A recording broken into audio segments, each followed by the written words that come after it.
So you know the feeling where you are scrolling through Instagram and suddenly you take a look at yourself and you're like, wow, my self-confidence has just dropped through the floor. You know the feeling I'm talking about. It's usually also combined with a mixture of feelings like envy, disappointment, a sense of not feeling like you're good enough, and also panic that you now need to get off your butt and go and do all the things to try and compete. And that is what comparison does to you. Not only can it be absolutely detrimental to your work because you're more likely to end up doing things that are similar to other people or imitating because you're trying to keep up with them in a sense, but it can also be really damaging to your mental health and your self-worth as well. So how can we deal with it? Today I am going to be sharing with you my tips for combating comparison.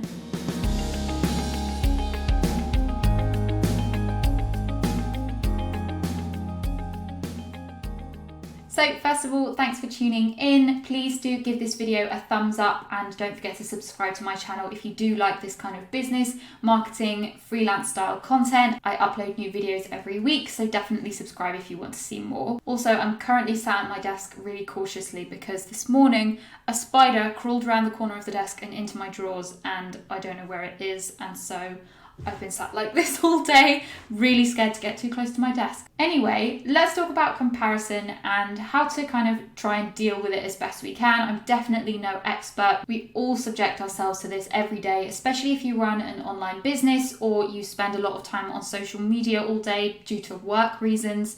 You just can't really avoid scrolling through people who you end up comparing yourself to. It's really, really hard. But I thought I'd share with you some of my tips that have helped me personally deal with it. So my first tip is to be really mindful about who you are actually following on social media. Over time, you'll end up following loads and loads of people and other businesses that you may think at the time that you're going to be inspired by them or motivated by them. But actually, when it comes down to it, they are very different businesses to you in terms of their values and how they go about doing certain things in their businesses, like marketing or promoting themselves. They may not necessarily be a good fit with what aligns with your values. So what I would always say when you are choosing to follow people and other businesses that do similar things to you, under the guise of market research or saying that you need to follow them to keep yourself inspired and motivated, is make sure you're really just taking advice and inspiration from people who actually fit with your own values and do things that you would actually do in your business. Because it's no point following someone who's really successful, but the steps they've taken to get there are something that you would never do because it doesn't align with who you are and how your business is set up. The other thing you need to do is step back every now and then and consider what stage they're actually at in their business. They might have been doing this for a really, really long time and their timescale and journey might be at a completely different point to where you are. So don't compare your step 2 with someone else's step 10. There's no point in doing that because you'll just get frustrated about where you are, even though it is a realistic place for you to be in that moment. My second tip is to remember that you only really get the highlights reel of people. So even if people come across as very authentic and transparent, they're not posting every element of their lives online. They're still going to be curating what they show up as on there. So someone might look like they've had loads and loads of clients or they've done a really, really successful launch, but behind the scenes they might be completely overwhelmed, completely stressed, absolutely lacking sleep and tired. They might be completely miserable, or they might have even lost friends or damaged relationships, all in sacrifice of getting the achievements that you see online. Also, you don't know what it has actually taken for that person to achieve those things. Oftentimes people might have a very lucky personal connection or a helping hand or some kind of financial backing from a family member that has given them that kind of step up. And that's okay, everyone's got a different journey, but remember that your obstacles and your personal circumstances are not going to be the same as someone else's. Also, a really important point about numbers.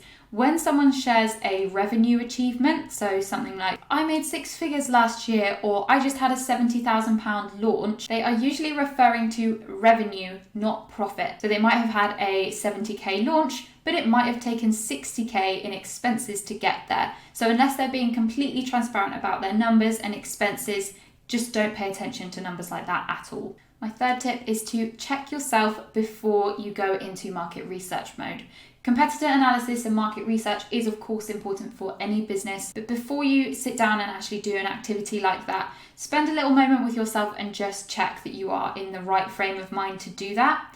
If you are feeling low or you're having a down day, if you're on your period, or if you are struggling with confidence at that moment, now is probably not the time to go ahead and dive deep into your competitors' businesses. If it helps, you can always sit with someone else and do competitor analysis or market research so that you've got some support on your side, a different perspective, and a cheerleader as well to say, you know, actually you've done loads of achievements that are really good.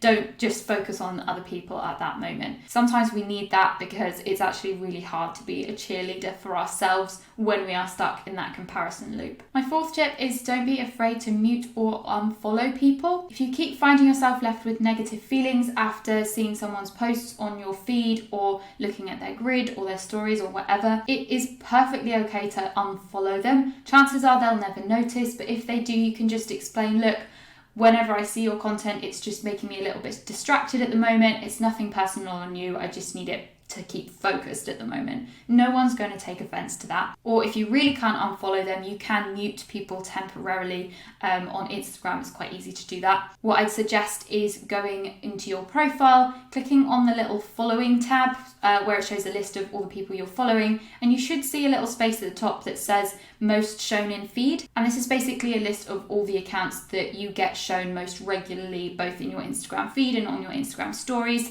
It might just be that you watched a few of their stories or liked one of their photos, so Instagram thought, okay, I'm going to show it to them again. And then because they're right in front of you, you've liked them again, and it becomes a vicious circle, even though you didn't mean to deliberately have that person at the top of your feed all the time. Maybe you don't even care that much. Sometimes it just happens by accident. So in this feature, in this area of Instagram, it's a really good space for you to be able to curate that feed a little bit more and mute anyone who is giving you these negative feelings. Another tip is to keep your eyes on your own goals and values. Comparing to other people is literally just distracting yourself from your own goals and your own focused path. If you're wondering what other people are doing and how they got there, you're much more likely to get sucked into the shiny object syndrome of, oh, this person's doing that, maybe I should start doing that so that I can be as successful as they are, or they've had success by doing this strategy, maybe I should try that. No.